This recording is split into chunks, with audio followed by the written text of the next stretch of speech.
future. Get ready for the ride.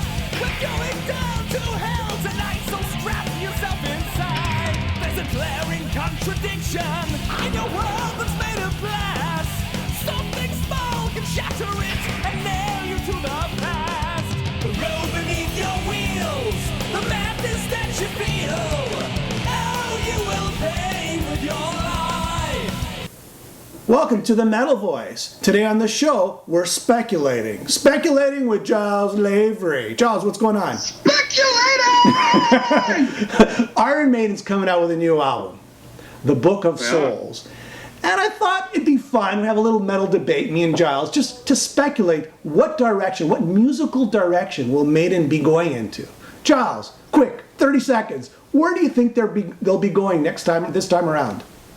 Judging from the last 2 or 3 records, it's really anyone's game. I'm thinking they're going to, looking at the length of these songs, if you look at the track listing and the number of minutes some of these songs are, I think it's fairly safe to say there's going to be a pretty heavy progressive element to this, which has been, a mainstay of probably their last, half a dozen records.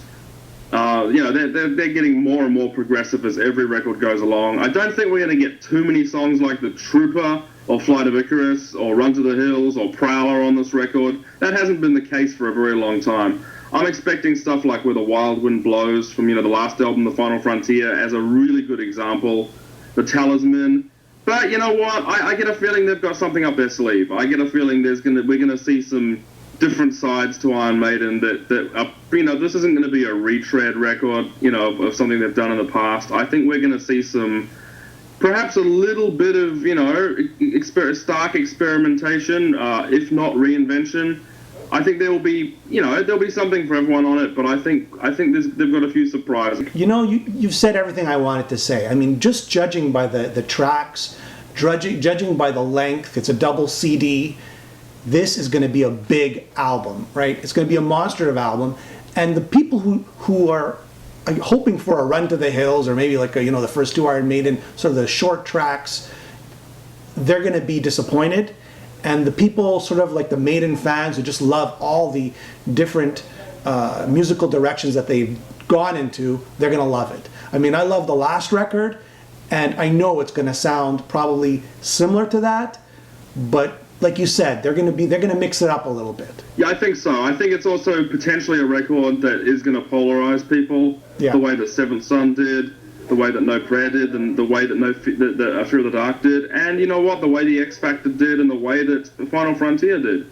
They've been a band that is, that's pretty much unanimous that the first 6 records, or more specifically the first 4, are kind of universally loved by everyone. They started getting into some of that polarizing territory with Seventh Son, but that's kind of gone down, 26 or 7 odd years later, that's kind of also pretty much unanimous that everyone thinks that's a great record. And, maybe 20 years from now, everyone will think The Final Frontier is a great record. But they have had polarizing records, and I think this is going to be one. I think some people want The Trooper, some people want, more of the progressive slant that they've taken on the last few. Well, so there you have it. Iron Maiden, Book of Souls, speculation with me. But most importantly, Jimmy, let's ask people, what do you think? Actually, Giles, that's what I was just going to ask everyone. Leave us a comment. Tell us what you think this new album's going to sound like, or what you'd like this new album to sound like. Do you want it to sound like Wrathchild, The Trooper? Do you want it to sound like Alexander the Great, or the last album? Tell us what you think. Thanks for watching The Metal Voice. Giles, we'll catch you next time, too. Yeah, Jimmy.